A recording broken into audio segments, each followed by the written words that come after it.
Bangalore. Yeah. We're talking the mid-1990s. And if you were looking for the future, the absolute bleeding edge of global technology, this was it. Oh, absolutely. The city was just transforming. It was becoming the undisputed Silicon Valley of Asia. You had these brand new glass towers going up. The International Tech Park was humming. Giants like Infosys, Wipro, Texas Instruments, they were all there. And inside those buildings, you had thousands of brilliant, highly educated engineers writing this incredibly systematic, rational code. Right. Y2K compliance, database architecture, basically solving the world's problems with pure empirical logic. It was a city defined by that rationality, by the sheer cold mathematics of computing. You had something like 1,500 multinational companies exporting code from there. They were building the digital architecture of the next century. Literally piece by logical piece. It was the global epitome of modernity. And this is where our sources just drop this incredible paradox. Because all that rationality, it only existed during the day. As soon as the sun went down, those same highly trained rational engineers, they traded their keyboards for something much, much older. Wooden staffs, lathes. Exactly. They started patrolling their own neighborhoods. They weren't debugging software anymore. They were writing protection algorithms in vivid red paint right on their front doors. The irony is just breathtaking, isn't it? The defense protocol they were all relying on was this piece of ancient folklore written out in Kannada script, Nale Ba. Which just means, come tomorrow. Yeah. A simple instruction. A magical command, really, meant to protect them from something that defied all of their training, all of their logic. So for our deep dive today, we're treating the Nale Ba phenomena not as, just a ghost story. We're using the documents as a forensic analysis. It's a psychological siege, a clash between high-tech code and this ancient primal ritual. And our mission is to analyze how this entity or this phenomena, whatever it was, managed to weaponize information and instinct so effectively. Right. So effectively that it brought a major modern city almost to its knees. We're looking at the moment, the foundation of human logic, your ability to trust what you hear, just began to completely break down. Okay, so let's unpack that. Part 1, the Silicon paradox and this siege mentality. You really have to get a sense of the scale of the fear. It was massive and fast. By August of 1995, the behavioral shift was citywide. We've got documented incident reports showing schools canceling all their evening activities. Entire markets closing before sunset. You had women organizing these extensive phone trees, which are, traditional social networks. Just to check on people, to verify family members were safe after dark. And it wasn't just isolated pockets of panic. The sources confirmed that whole neighborhoods were showing behavioral patterns consistent with a classic full-blown siege mentality. A city of nearly 6 million people, a hub of global capitalism, acting like an army was at the gates. And think about how the fear spread. It wasn't through fiber optic cables, which they were laying at the time. No. It spread through gossip, local papers, word of mouth. The city building the hyper-connected future reverted to ancient communication lines to defend itself from a threat from the past. And the police documents are fascinating. Oh, they're remarkable. They confirmed the anomaly, officers documented the panic, all these strange occurrences.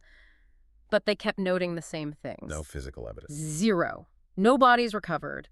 And witness testimony was always contradictory or based entirely on something they heard. They could map the psychological damage, but the empirical cause was just gone. So when logic fails, what do the most logical people on the planet do? They fall back on what they know, the systematic. They applied the defensive code, the Nale Ba script. But the question you have to ask is why? Why did these software engineers choose a ritual defense over, say, better locks or hiring security? Right. The analysis suggests it's about the limits of that pure logic. They knew the threat wasn't empirical. You can't write a C++ script to block a ghost. So they applied a rational methodology to an irrational problem. Exactly. They identified the vector, the entity entering the home, and they developed a simple, repeatable instruction set. Nale Ba. It's systematic, even if the content is folklore.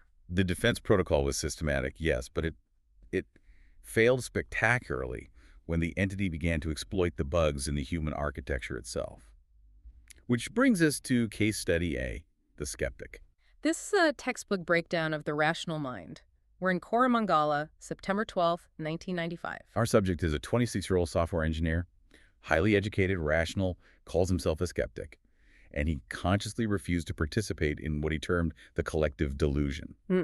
He even logged his rationale. He treated the whole thing like a logical fallacy. He literally wrote in his journal about the statistical improbability of a supernatural encounter.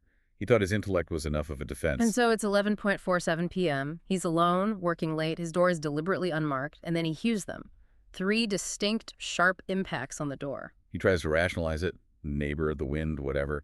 But then comes the real attack, the auditory mimicry. The sources describe it as a warm, maternal, deeply concerned voice right outside his door. Using an intimate term of endearment, it says, "Beta, open the door."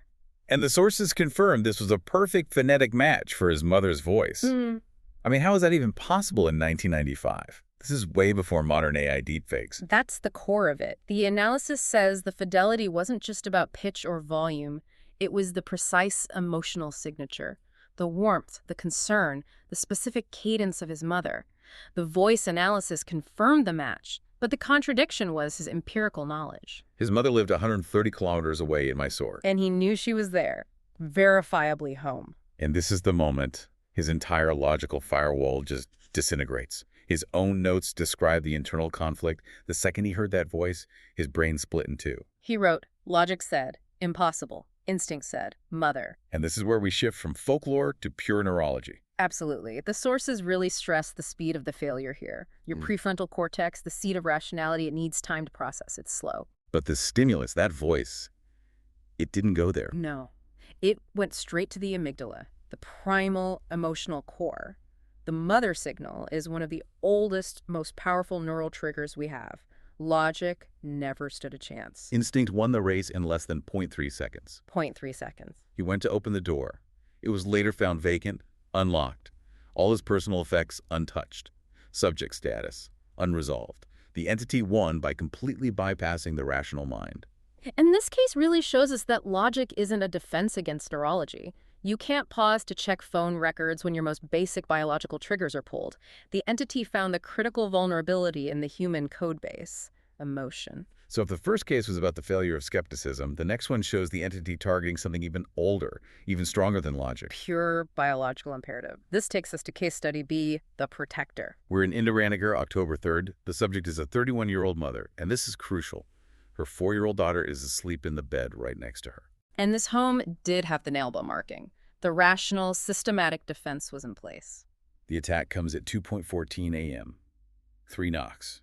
And then a perfect acoustic replication of her 4-year-old daughter's voice. Not just speaking, crying, with this genuine raw terror. "Amma, open the door, I'm scared." I mean, that's the most impossible choice you can imagine. It is. Her auditory input, her child in distress, begging for help right outside, was in direct contradiction with her visual input. She could see her daughter, breathing, safe, right there in the bed next to her. This is the ultimate weaponization of maternal instinct. A mother's brain is hardwired to prioritize a child's distress signal above everything else. It's an evolutionary command that demands you act now. And she describes getting up, going to the door. Her hand is shaking violently. Yeah. She had to use conscious, sustained, just excruciating effort to pull her own hand back from the handle. The visual evidence, the child being physically present, it acted as an external authentication factor. The firewall held because she could cling to that empirical reality. She didn't open the door. So the protocol held. She survived. But the violation, the psychological damage, was just as real. It was empirical. Her testimony later is just heartbreaking. She said, "I have heard my daughter's voice cry for help.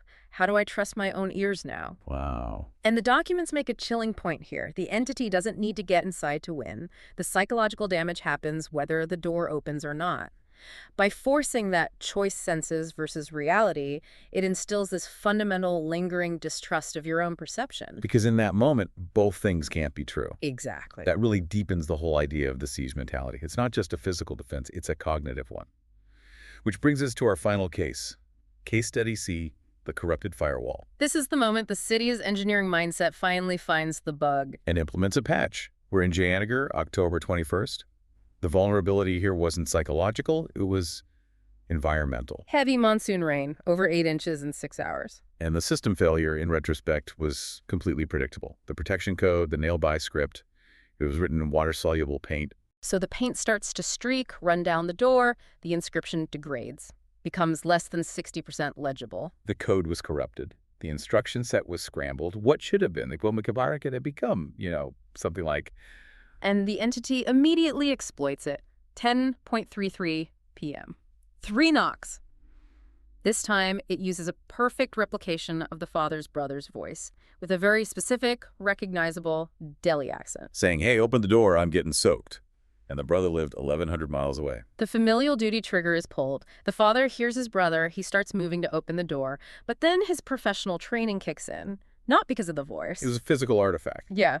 He looks down and sees the red paint streaks on the floor. He realizes the protocol has failed. The safety measure was compromised because the semantic protection needed to be legible to function. The analysts and the sources treat this like a software bug report. They do. The system coherency dropped below the operational threshold, so the entity executed a bypass.